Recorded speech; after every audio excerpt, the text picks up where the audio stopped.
Out of a pure heart shall gladness spring forth to the infinite. All my being shall be at peace with this supermortal rejoicing.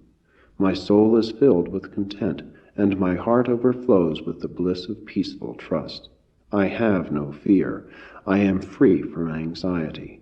I dwell in security, and my enemies cannot harm me. I am satisfied with the fruits of my confidence. I have found the approach to the immortal easy of access. I pray for faith to sustain me on the long journey. I know that faith from beyond will not fail me. I know my brethren will prosper if they become imbued with the faith of the immortal, even the faith that creates modesty, uprightness, wisdom, courage, knowledge, and perseverance. Let us forsake sorrow and disown fear.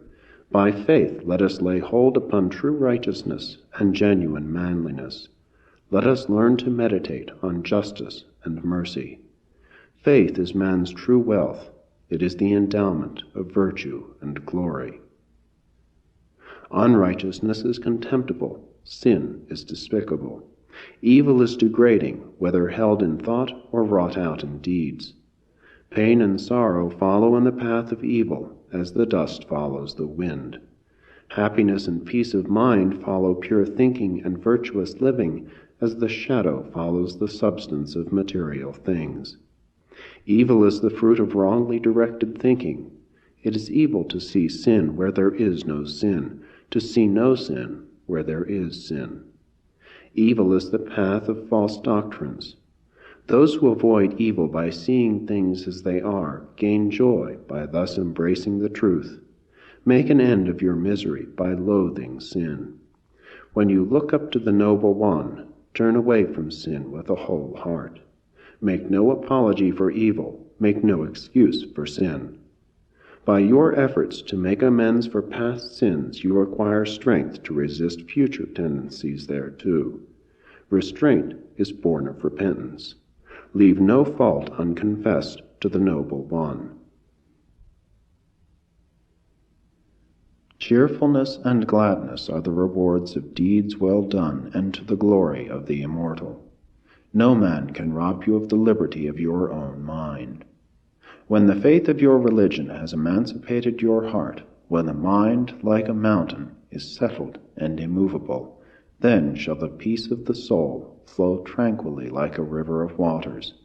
Those who are sure of salvation are forever free from lust, envy, hatred, and the delusions of wealth.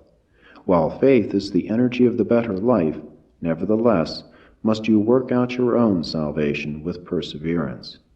If you would be certain of your final salvation, then make sure that you sincerely seek to fulfill all righteousness. Cultivate the assurance of the heart which springs from within, and thus come to enjoy the ecstasy of eternal salvation. No religionist may hope to attain the enlightenment of immortal wisdom who persists in being slothful, indolent, feeble, idle, shameless, and selfish.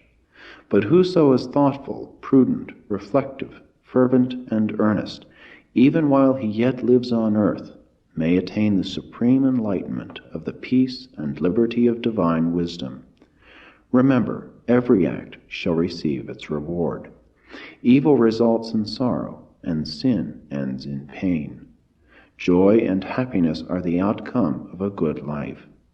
Even the evildoer enjoys a season of grace before the time of the full ripening of his evil deeds, but inevitably there must come the full harvest of evil doing.